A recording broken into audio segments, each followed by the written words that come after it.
sa articles of impeachment laban sa kanya. Kabilang dyan ang munoy pagbabanta sa buhay ni Pangulong Bongbong Marcos na anyay bahagi ng freedom of expression. Ilanggoan nga rason ba? Yung sinabi niya nga patayin mo si BBM, si Lisa Marcos, at si Romualdez, freedom of expression lang daw yan. Freedom of expression pa ba yung pag-intindi mo sa video na to? Patayin mo si BBM, si Lisa Araneta, at si Martin Romualdez. No joke. Kung nasa matino ka na pag-iisip, yung pagsasabi ni Sara na ganyan, na patayin si BBM, si Lisa, at si Romualdez, kung matino ang iyong pag-iisip, ano ang iyong pagkaintindi? Or example natin, may nagsabi sa'yo dyan, nag-video siya, tapos sinabi na may inutusan ako na patayin ka, patayin anak mo, patayin asawa mo.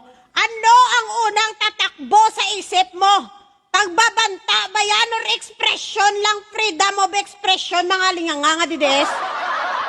Kaya pala nagpapakalat din ang mga DDS na freedom of expression lang daw to ni Sara ang sinabi niyang patayin si BBM. Ay hala, mga yudi puta. Talagang i-validate na lang nila ang pagka-criminal minded sang puon nila. Tapos galit na galit kayo sa karahasan, galit na galit kayo sa patayan, pero tingnan nyo yung tinitingala nyo at iniidolo nyo mga halimaw kamo. Walang ibang lumalabas sa bunganga kundi pagbabanta, pagpatay, pambabastos, pambabalahura, tapos magtataka kayo kung bakit maraming kabataan ngayon ang marahas. Ayan na, example ang idolo nyo.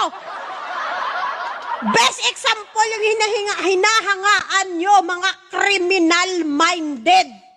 Diba? Ipapalabas pa nila na freedom of expression lang to. Ginawa na naman ni Sara tanga ang mga taga-sunod niya. Iniiba nyo ang ibig sabihin ng freedom of expression tsaka pagbabanta. Hindi naman tayo syunga para hindi natin maintindihan ang pinagkaiba niyan. Iwan ko lang si Sara bakit ganyan mag-isip parang hindi abogada. Hindi puta, ako nga naintindihan ko, katulong lang ako, pero naintindihan ko yung nagbabanta at saka ng freedom of expression. Oo, malaya tayo magpahayag ng ating mga saloobin, pero iba yung nagbabanta ka na sa buhay ng iba na gusto mong patayin. Ay, ano ka? O, basahin ko na lang sa inyo, galing ito kay Guli-Guli para magtanim sa utak nyo mga DDS, ng mga syunga nga naniwala kay Sara. Binububo kayo ng iniidolo nyo. Oh, freedom of expression ay ang karapatang magpahayag ng opinyon at ideya nang walang takot na sinsura. Sa kabaligtaran, ang pagbabantay isang krimen kung saan ang isang tao ay hayagan nagpapakita ng intensyon na manakit, pumatay, yudi puta, ngara, o sirain ang ari-arian ng iba na nagdudulot ng takot. Andyan yung pagpatay. Intensyon na pumatay. So ano pala yung sabi niya nga may hinire na siya para patayin si BBM, si Lisa Marcos, si Romualdez, mga yudi puta. Hindi naman na natin kailangan i-google yan, no? Kaya maintindihan naman natin, hindi naman tayo syunga eh. Di ba hindi tayo syunga? Kaya wag niyong i-validate mga DDS ang pagiging utak kriminal ng inyong mga iniidolo. Para malusutan niya yung impeachment niya, i-post niyo na freedom of expression lang yan. Ay, pasyunga-syunga naman ni Manari. Limitasyon. Protektado ng batas ang pagpapahayag hanggat hindi ito lumalabag sa karapatan ng iba. Ang pagbabanta, which is ginawa ng criminal-minded nyo na idolo nga si Sara, ay walang proteksyon sa batas. Tinatawag na true threat at maituturing na labag sa batas. Klaro? Klaro man siguro. Hindi naman siguro kayo bubo para hindi nyo pa maintindihan na klaro niyan.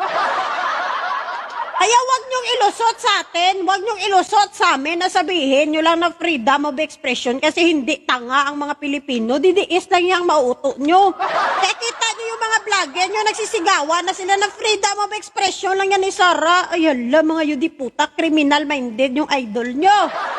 Hindi lang yung idol mo nga si Sara, tatay niya, kapatid niya, halos lahat sila ng pamilya, puro criminal-minded.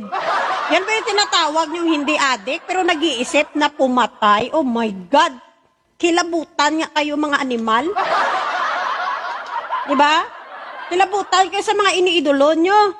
No? Kaya huwag kayong magtaka bakit maraming karahasan nangyayari ngayon kasi yung mga iniidolo nyo nga, mga criminal-minded din eh.